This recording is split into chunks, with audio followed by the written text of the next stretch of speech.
नमस्कार साथियों, आप देख रहे हैं आपका अपना YouTube channel nursing academy. Nursing academy फिर से लेकर हाजिर आपके लिए Mosby NCLEX RN series 20 edition medical surgical nursing circulatory system 10 multiple choice question number 10 to 20।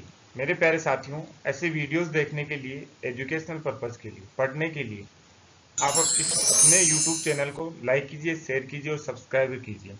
मेरे प्यारे साथियों, इस जिंदगी में एक बात याद रखना, आप ठान लेना इस वर्ड को कि मैं मेहनत कर सकता हूं पर हार नहीं मान सकता। मैं 20 घंटे पढ़ सकता हूं, 10 घंटे पढ़ सकता हूं, पर कभी असफल नहीं हो सकता, हार नहीं मान सकता।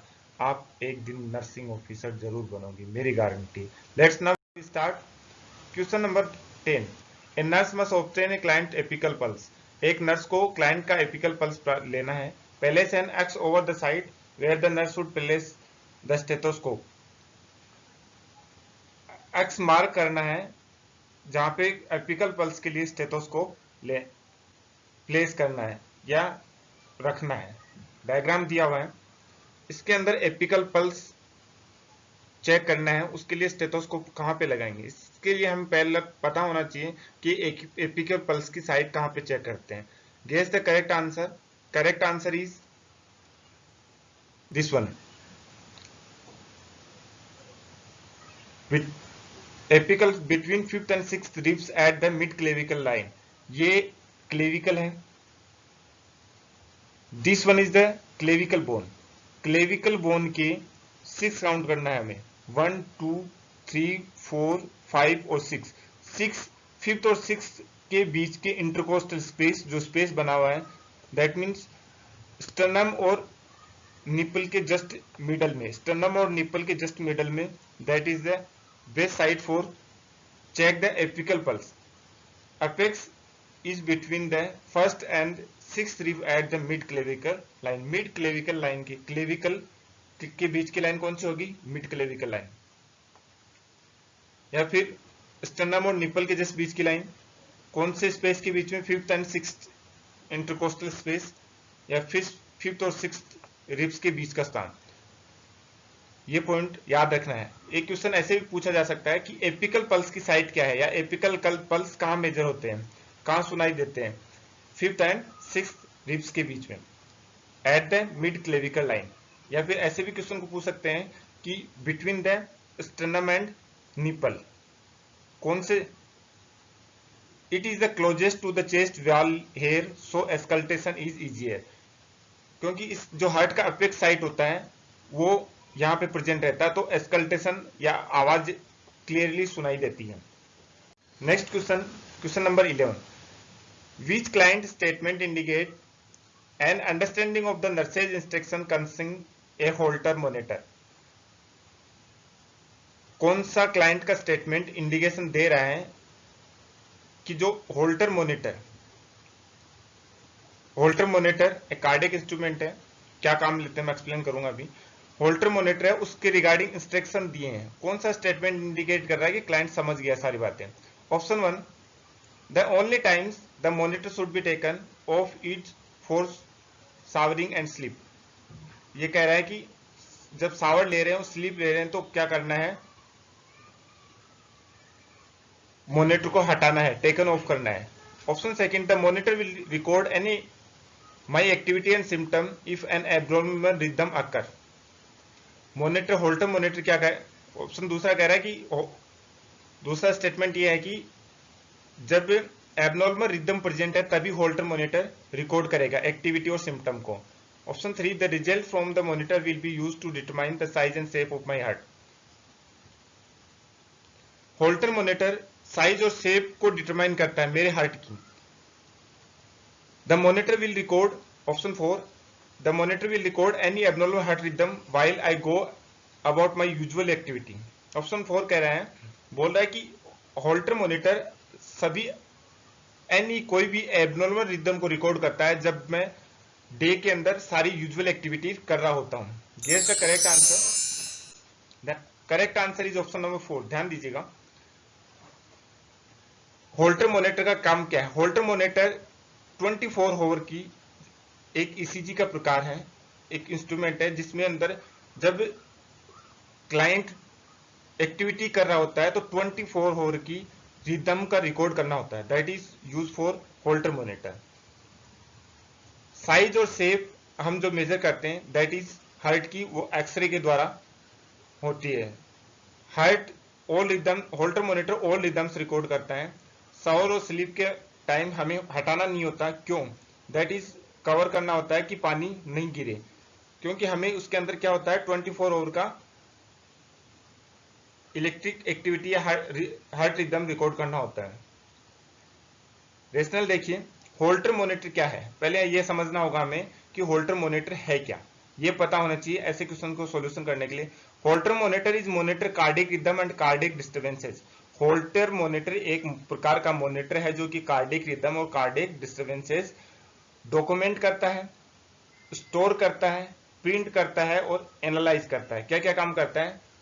रिकॉर्ड करेगा, डॉक्यूमेंट करेगा, उनको एक्टिविटीज को स्टोर कर लेगा, प्रिंट दे देगा एंड एनालाइज कर लेगा कि एबनॉर्मल है या नॉर्मल है। In relation to the clients activity symptom diary, clients का जो सीआर नंबर उसके अंदर फीड किया हुआ है उसकी एक्टिविटी और सारे सिम्टम्स को रिकॉर्ड करेगा। Monitor must remain in place constantly for accurate recording. Accurate recording के लिए मॉनिटर को जिस जगह प्लेस किया गया है वहां पे ही रहना कंपलसरी है, हटाना नहीं होता। Client must keep a record of activities and symptom while the monitor record cardiac rhythm disturbances.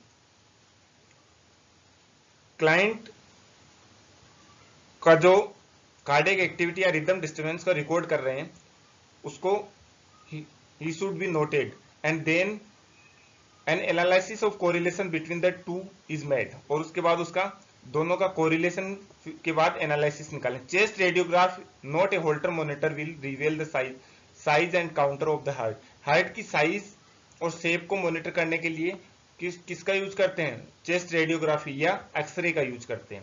Next question number 12, a client with a history of dysrhythmia is to wear a Holter monitor for 24 hours and on an outpatient basis। एक patient है जिसकी डिसरिथमिया की history है, उसने Holter monitor लगाया हुआ है 24 hour के लिए ओपीडी बेसिस पे। What should the nurse teach the client to do while wearing the monitor? Nurse क्या टीच करेगी क्लाइंट को मॉनिटर वियरिंग के regarding? Option 1 discontinue medication, medication बंद करना है। Option 2 avoid using a microwave oven, microwave oven का use नहीं करना है।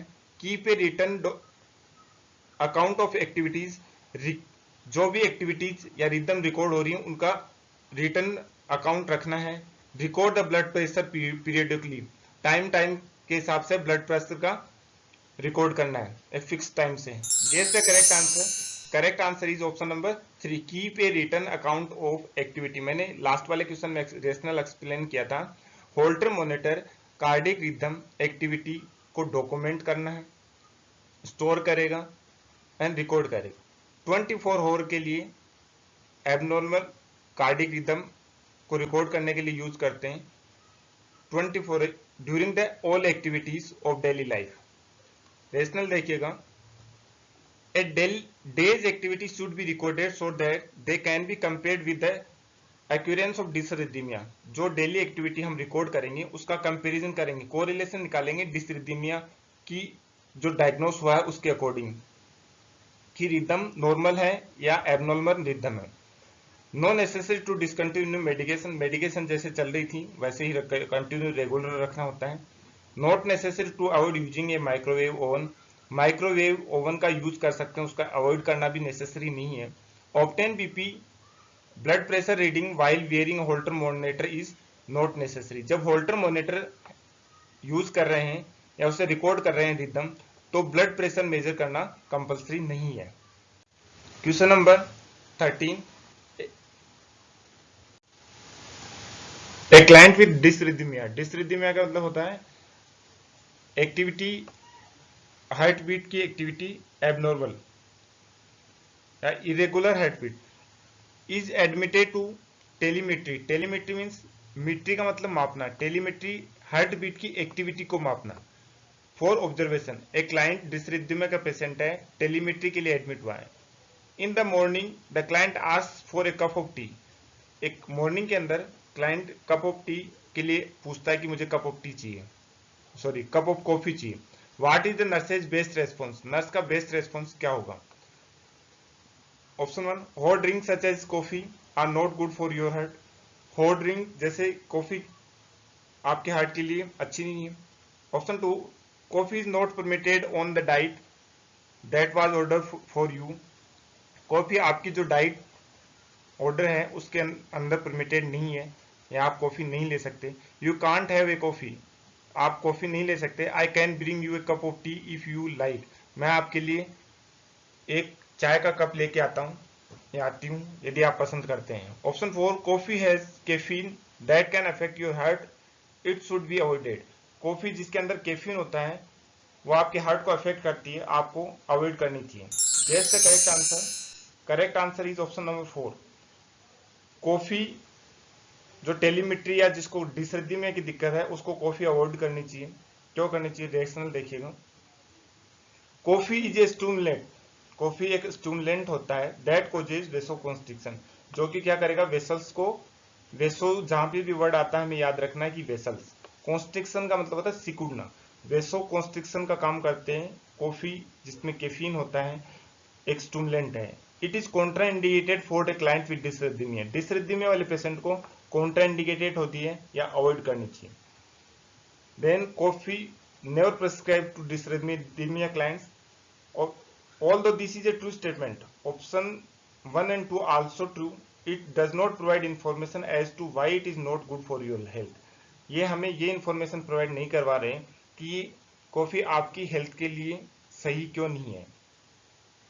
Option 3, T contain caffeine and should be avoided, tea coffee के समान टी में भी कैफीन प्रेजेंट होता है, तो इसलिए डिसरिदमिया के पेशेंट को कैफीन अवॉइड करना चाहिए। तो कॉफी एंड टी दोनों ही हम प्रिस्क्राइब नहीं करेंगे या डाइट के लिए एडवाइस नहीं करेंगे।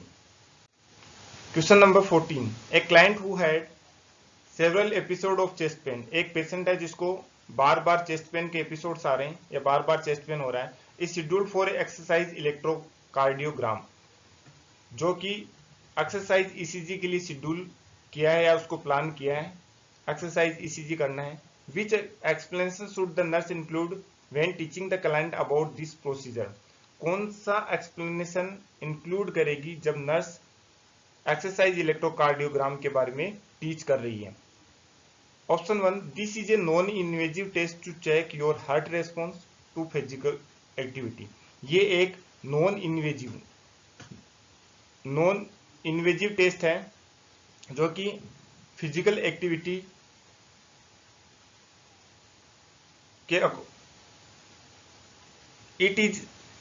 This is a non invasive test to check your heart response to physical activity, ये आपके हार्ट रेस्पॉन्स को फिजिकल एक्टिविटी के अकॉर्डिंग चेक करने के लिए नॉन इन्वेजिव टेस्ट है। Option 2, this test is the definitive method to identify the actual cause of your chest pain, ये एक डेफिनेटिव मेथड है जो कि actual cause of chest pain identify करेगा। Option 3, the finding of this test will be minimal assistance in the treatment of angina,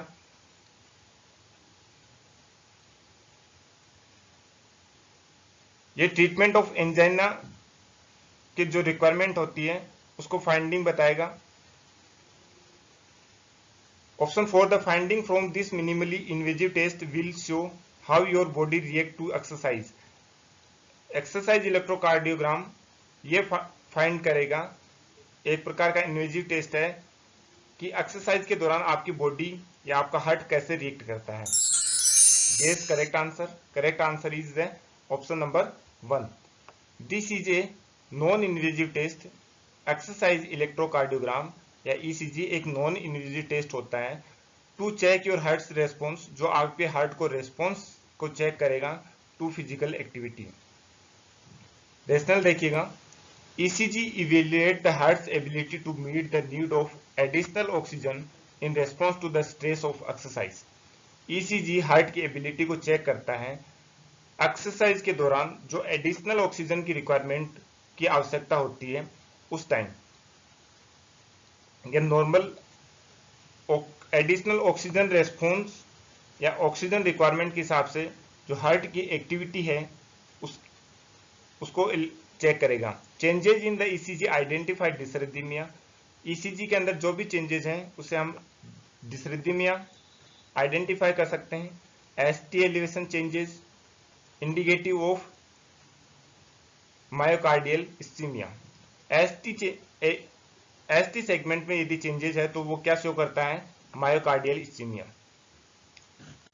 mayo means muscles, cardiac means related to heart, ischaemia means या ischaemia means inadequate blood supply to organ या part, especially heart muscles.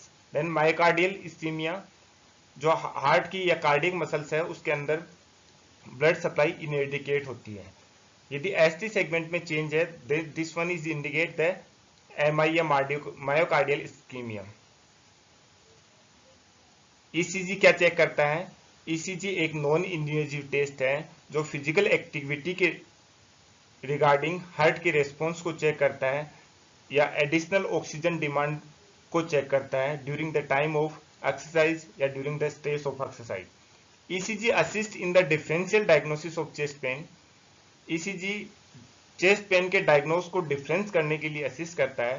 The diagnosis of heart disease is made via the result of variety of diagnosis procedure and chest pain अलग अलग body की किसी भी disease में हो सकता है, इसलिए कंफर्म करने के लिए अलग अलग डायग्नोसिस प्रोसीजर की रिक्वायरमेंट, अलग अलग टेस्ट, लेबोरेटरी टेस्ट की रिक्वायरमेंट होती है। ECG is a valuable test that will influence the diagnosis and treatment of heart disease. Heart disease के लिए ईसीजी एक वैल्यूएबल टेस्ट है जो कि डायग्नोसिस और ट्रीटमेंट को गाइडलाइन प्रदान करता है। ECG is a non invasive test. Non invasive का मतलब है कि उसके लिए बॉडी के अंदर कोई भी इंस्ट्रूमेंट या इंसर्ट करने की आवश्यकता नहीं है।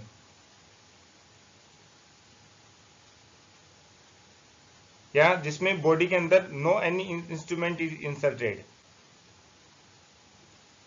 Thus finally what is ECG? ECG is a non-invasive test that check heart response to physical activity या additional oxygen requirement during the stress of exercising. Question number 15, a client is admitted with chest pain unrelieved by nitroglycerin. एक patient chest pain के लिए admit हुआ है जो उसको nitroglycerine prescribe किया गया बट वो अनरिलीव या कम नहीं हुआ है। एन एलिवेटेड टेम्परेचर, उसका टेम्परेचर बढ़ा हुआ है। डिक्रीज बीपी, बीपी कम है। एंड डायफोरोसिस, उसको स्वेटिंग हो रहा है, पसीना आ रहा है। A myocardial infection is diagnose, उसको एमआई मायोकार्डियल इन्फेक्शन डायग्नोस हुआ है। Which should the nurse consider as a valid reason for one of this client's physiological response. Nurse कौन सा वैलिड रीजन कंसिडर करेगी इस फिजियोलॉजिकल रेस्पॉन्स का, क्या कारण है। Option 1, parasympathetic reflex from the infected myocardium cause diaphoresis. Myocardial infection के कारण जो पैरासिम्पैथेटिक रिफ्लेक्स होता है उसके कारण डायफोरोसिस या पसीना आ रहा है। Option 2, inflammation is the myocardium causes a rise in the systematic blood pressure. Myocardium में इन्फ्लामेशन के कारण उसका blood pressure, systematic blood pressure बढ़ रहा है। Option 3, catecholamines release at the site of infection causes intermediate localized pain. जो infection की site है उसके स्थान पर केटाकोलामीन्स रिलीज हो रहे हैं जिसके कारण इंटरमीडिएट लोकलाइज पेन हो रहा है, बार बार लगातार रुक रुक के पेन हो रहा है। Option 4, constriction of central and peripheral blood vessels causes a decrease in blood pressure. Central और पेरिफेरल वेसल्स के कॉन्स्ट्रिक्शन के कारण ब्लड प्रेशर डिक्रीज हो रहा है। Guess the correct answer. Correct answer is option number 2। Myocardial infection के अंदर nitroglycerine देने के बाद भी पेन रिलीव नहीं हुआ है, उसका टेम्परेचर बढ़ा हुआ है, बीपी कम है, डायफोरोसिस है। उसका कारण क्या है, इन्फेक्शन के कारण मायोकार्डियम लेयर है उसमें इन्फ्लामेशन है जिसके कारण उसका बॉडी टेम्परेचर क्या है, थोड़ा सा सिस्टमेटिक बॉडी टेम्परेचर राइज हो सकता है। रेशनल देखिएगा, टेम्परेचर में rise within first 24 hour. ध्यान दीजिएगा, टेम्परेचर बढ़ सकता है मायोकार्डियल इन्फेक्शन में फर्स्ट 24 आवर में एज ए रिजल्ट ऑफ किसके कारण, inflammatory response to tissue destruction and persist a long as a week। जो टिश्यू डिस्ट्रक्ट हुआ है, टिश्यू डैमेज हुआ है, उसके इन्फ्लामेटरी रेस्पॉन्स के कारण ये टेम्परेचर राइज कुछ वीक तक भी रह सकता है। Diaphoresis is caused by activation of sympathetic not parasympathetic. Diaphoresis की कंडीशन या स्वेटिंग की कंडीशन कौन से पैरासिम्पैथेटिक सिस्टम के कारण नहीं होती, बल्कि किसके कारण होती है? सिंपैथेटिक सिस्टम के कारण। नर्वस सिस्टम एंड में indicate cardiogenic shock. Pain is persistent and constant, not intermittent. It is caused by oxygen deprivation and the release of lactic acid. MI के अंदर जो चेस्ट पेन होता है वो क्या होता है? कांस्टेंट होता है, परसिस्टेंट एंड कांस्टेंट होता है, लगातार रहता है, न कि इंटरमिटेंट, रुक रुक के नहीं होता, लगातार कंटिन्यू रहता है। किसके कारण? उसका कारण क्या है? ऑक्सीजन डिप्रीवेशन, मतलब कार्डियक मसल्स को प्रॉपर ऑक्सीजन सप्लाई नहीं हो पाती, एंड और उस स्थान पे ऑक्सीजन की कमी के कारण लैक्टिक एसिड रिलीज होता है, जिसके कारण चेस्ट मसल्स या कार्डियक मसल्स में पेन होता है। Blood pressure increase initially but then drop because it is a decrease in cardiac output. Starting के अंदर जैसे ही एमआई होता है, मायोकार्डियल इंफार्क्शन होता है, ब्लड प्रेशर बढ़ता है कुछ समय के लिए, उसके बाद कार्डियक आउटपुट कम होने के कारण ब्लड प्रेशर डिक्रीज होना शुरू हो जाता है या कम हो जाता है। Question number 16, what must the nurse to determine a client's pulse pressure. Important question है, बार बार एग्जाम्स में रिपीट होता है। बेसिक क्वेश्चन है, what must the nurse to determine a client's pulse pressure. Pulse pressure को डिटरमाइन करने के लिए, या पल्स प्रेशर क्या होता है? Option 1, multiply the heart rate by stroke volume. Pulse pressure निकालने के लिए, डिटरमाइन करने के लिए हार्ट रेट को हम स्ट्रोक वॉल्यूम से मल्टीप्लाई करते हैं। Option 2, subtract the diastolic pressure from the systolic reading. Diastolic reading में से हम सिस्टोलिक रीडिंग को घटाते हैं। ऑप्शन 3 क्या कह रहा है? Determine the mean blood pressure by averaging the two. दो ब्लड प्रेशर का हम एवरेज निकालते हैं, उसे हम पल्स प्रेशर बोलते हैं। Option 4, calculate the difference between the apical and radial pulse. Apical और रेडियल पल्स के अंदर जो डिफरेंस आता है उसको हम पल्स प्रेशर बोलते हैं। Guess the correct answer. Correct answer is option 2, diastolic pressure minus systolic pressure is called as pulse pressure. Diastolic pressure से सिस्टोलिक प्रेशर माइनस करने के बाद, for example diastolic pressure is 182 minus systolic pressure हमने मान लिया 80 है, उसमें से हमने माइनस किया, दैट इज कितना? 80 में से 120 में से 80 लेस किया, that is equal to 40।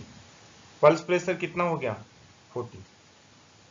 Means diastolic blood pressure में से सिस्टोलिक ब्लड प्रेशर घटाने के बाद जो प्रेशर बचता है that is pulse pressure. Rationale देखिए, ध्यान दीजिएगा, pulse pressure is obtain by, pulse pressure हमें प्राप्त होता है subtracting the diastolic from systolic reading after blood pressure has been. Blood pressure record करने के बाद डायस्टोलिक प्रेशर में से, सॉरी, सिस्टोलिक प्रेशर में से डायस्टोलिक प्रेशर घटाने के बाद पर जो प्रेशर बनता है दैट इज पल्स प्रेशर। मैंने उल्टा बोल दिया, sorry.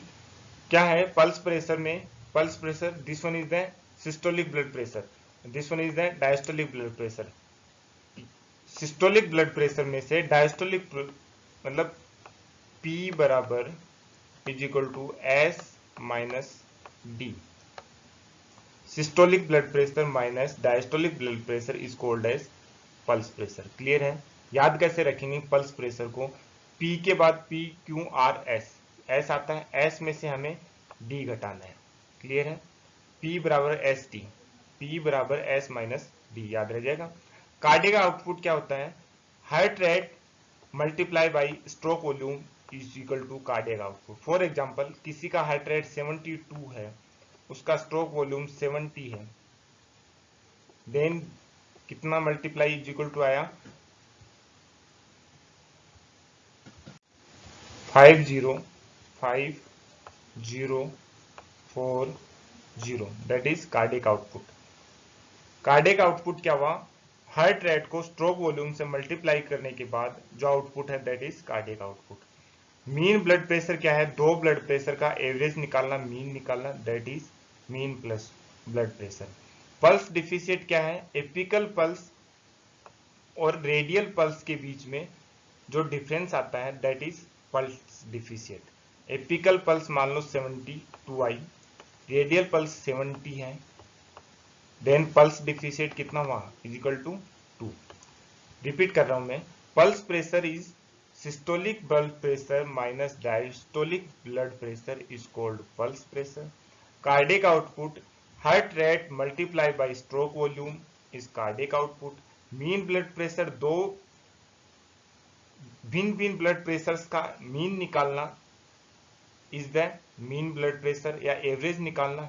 Pulse deficit apical pulse minus radial pulse is equal to pulse deficit. Important question है, बार बार एग्जाम में रिपीट होता है, याद रख लेना। Next question number 17, after surgery for insertion of a coronary artery bypass graft a client develop a temperature of 102 degree Fahrenheit 38.8 degree centigrade. एक patient है जिसको CABG coronary artery bypass grafting हुआ है, उसका होने के बाद टेम्परेचर कितना हो गया, 102 डिग्री फारेनहाइट 38.8 डिग्री सेंटीग्रेड है। What priority concern related to elevated temperature does a nurse consider when notify the health care provider about the client's temperature. जब नर्स एलिवेटेड टेम्परेचर या बढ़े हुए टेम्परेचर के बारे में हेल्थ केयर प्रोवाइडर या physician या सर्जन को नोटिस कर रही है तो कौन से स्टेटमेंट को प्रायोरिटी देगी। ऑप्शन 1, ए फीवर में लीड टू डायफोरेसिस, फीवर के कारण डायफोरेसिस या स्वेटिंग या पसीना आ सकता है। Option 2, a fever increase the cardiac output, fever cardiac output increase करता है। Option 3, an increase temperature indicate cerebral edema, increase temperature cerebral edema indicate करता है। Option 4, an increase temperature may be a sign of hemorrhage, increase temperature hemorrhage का sign होता है, हो सकता है। ये इसका correct answer, correct answer is option number 2, fever increase the cardiac output. कौन सा प्रायोरिटी कंसर्न क्या है कि फीवर के कारण, टेम्परेचर बढ़ने के कारण जिसको CABG हुआ है उसका कार्डिक आउटपुट बढ़ सकता है, that is can improve the complications, जो कॉम्प्लिकेशन कर सकता है। Rationale temperature of 102 degree Fahrenheit या 38.8 degree centigrade greater lead to an increase metabolism and cardiac workload. Diaphoresis is related and elevated temperature. It is not the reason for notifying the diaphoresis temperature बढ़ने के कारण हो सकता है, लेकिन ये important नहीं है हेल्थ केयर प्रोवाइडर को नोटिफाई करना। And elevated temperature not a early sign of cerebral edema. Open heart surgery is not associated with cerebral edema. सेरिब्रल एडिमा ब्रेन से रिलेटेड है या सेरिब्रल वेसल्स के अंदर एडिमा स्वेलिंग की कंडीशन, इससे इसका हार्ट से कोई रिलेशन नहीं है। Fever is unrelated hemorrhage, hemorrhage से या ब्लीडिंग से फीवर का कोई रिलेशन नहीं है। इन हेमरेज विद शोक, हेमरेज के कारण शोक हो सकता है और शोक की कंडीशन में टेम्परेचर डिक्रीज होता है ना कि इंक्रीज। और कंडीशन क्या शो कर रही है, क्वेश्चन क्या बता रहा है कि टेम्परेचर बढ़ा हुआ है, इसलिए हम इन ऑप्शंस को एलिमिनेट करेंगे। Next question number 18, a nurse is teaching a group of client with peripheral vascular disease about a smoking cessation program. एक नर्स, एक ग्रुप है जिसमें पेरिफेरल वेस्कुलर डिजीज के पेशेंट्स हैं, उनको स्मोकिंग सेसेशन प्रोग्राम के बारे में टीच कर रही है। Which physiological effect of nicotine should the nurse explain to the group. उस ग्रुप को नर्स निकोटीन के फिजियोलॉजिकल इफेक्ट के बारे में क्या एक्सप्लेन करेगी, या इनमें से कौन सा निकोटीन का फिजियोलॉजिकल इफेक्ट है। Option 1, constriction of superficial vessel dilate the deep vessels. Nicotine superficial vessels को कॉन्स्ट्रिक्ट करता है और डीप वेसल्स को डायलेट करता है। Option 2, constriction of peripheral vessels, peripheral vessels को कॉन्स्ट्रिक्ट करता है and increase the force of flow, और ब्लड का फ्लो इंक्रीज होता है। Option 3, dilation of superficial vessels causes constriction of collateral circulation. Peripheral vessels या सुपरफिशियल वेसल्स को dilate करता है जिसके कारण कोलेटरल सर्कुलेशन में कॉन्स्ट्रिक्शन होता है।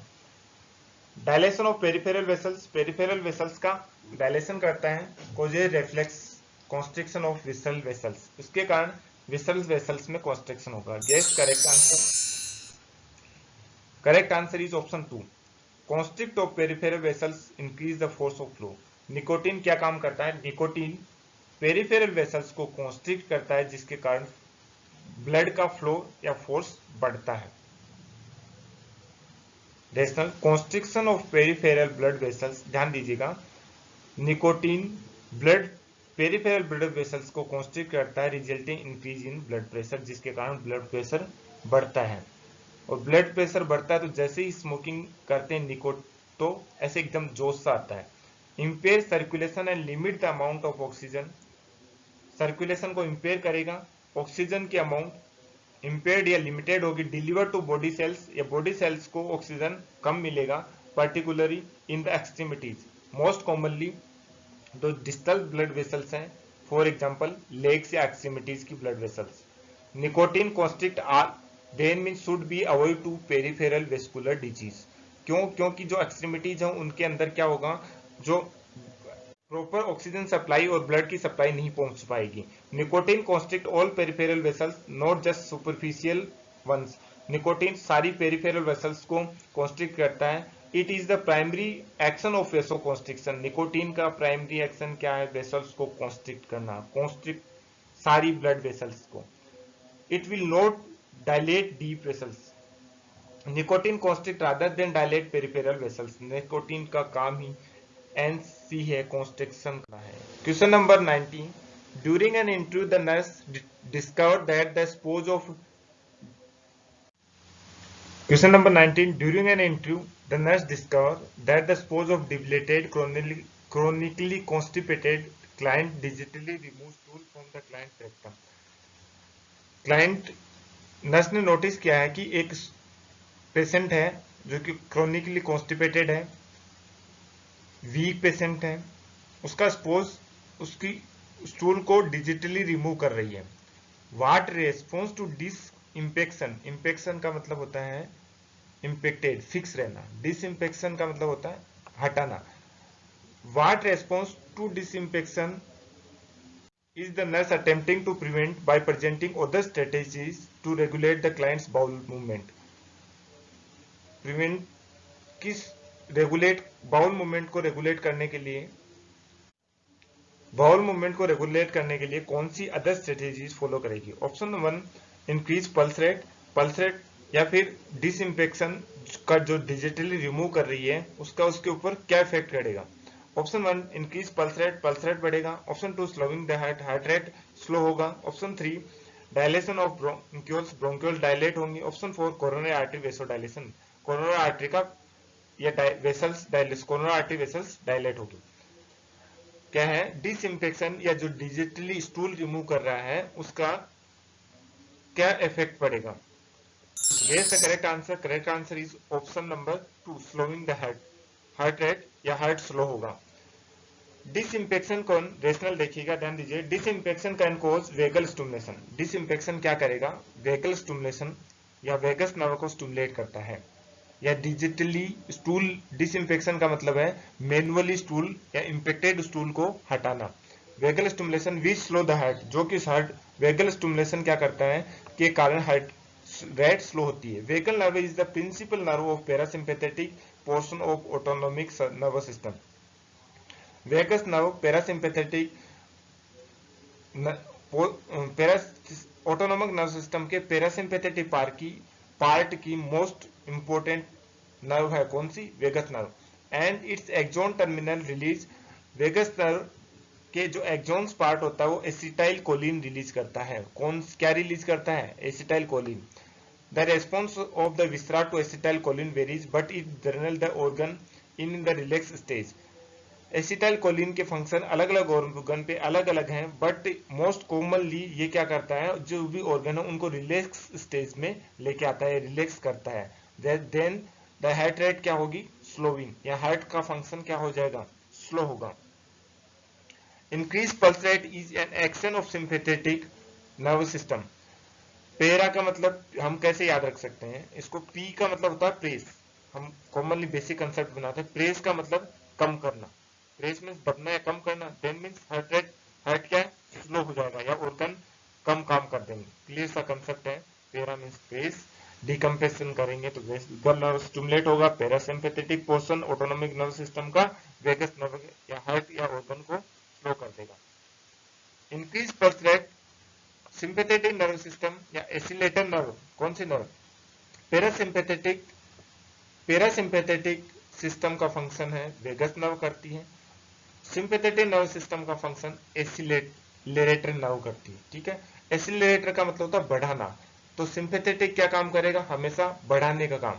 कुछ एक्सेप्शंस हैं वो हम बाद में डिटेल में डिस्कस करेंगे। Cause by increase release of norepinephrine, किसके, नोर एड्रेनलिन के रिलीज के कारण इंक्रीज होता है।